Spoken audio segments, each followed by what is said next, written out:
Welcome to the first episode of Shit I Like to Cook. Tonight we're going to be cooking Portabella Stroganoff, which is one of my personal favorites and a dirt cheap option. So let's get to it. Okay, so the first step, of course, of any pasta dish generally is to cook the pasta. So this is about a 13.25 ounce box of noodles. You only need 8.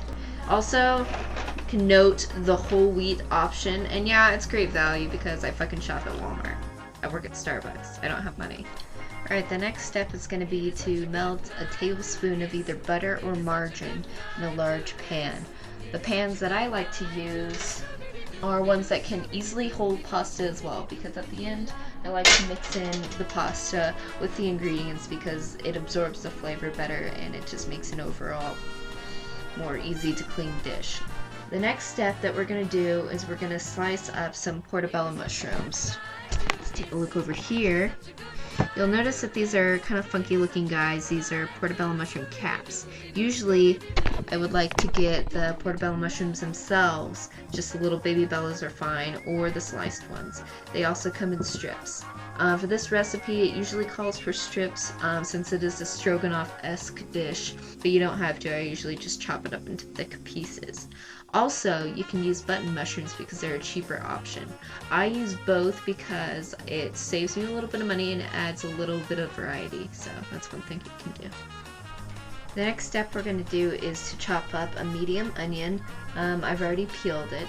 I know a lot of people don't like onion, which is a shame because it's fucking delicious. But if you don't like onion, you can substitute this with onion chips and it'll probably taste just as good. Maybe. I haven't tried because I love onions.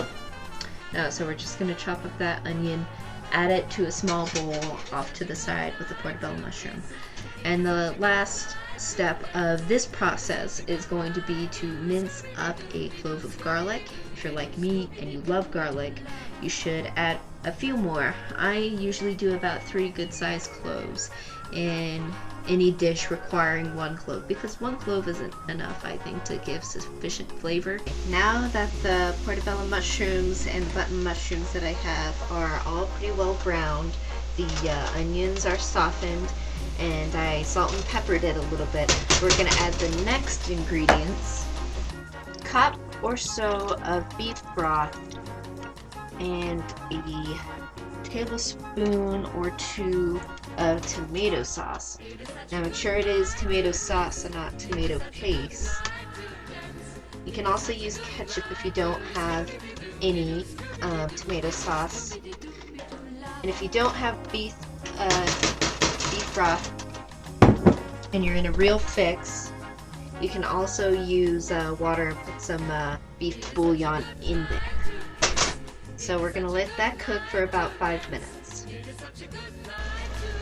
Okay, now that we have the juices up to a good boil, it's time to add the last ingredient, which is the sour cream. Now we want to get about half a cup of sour cream, unless you're using a bit more broth like I did, and then in which case you just add maybe a heaping half cup. This is what gives it that characteristic stroganoff look. It thickens the sauce quite a bit, and it just gives it a really good flavor. I often mix the ingredients in the cup so that I get all of the sour cream out. And for a low-fat option, just use a non-fat sour cream. That's the trick. So. Alright.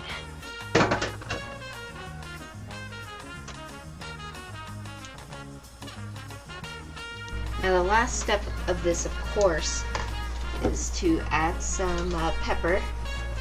Fresh ground if you have it, but if you don't, that's fine.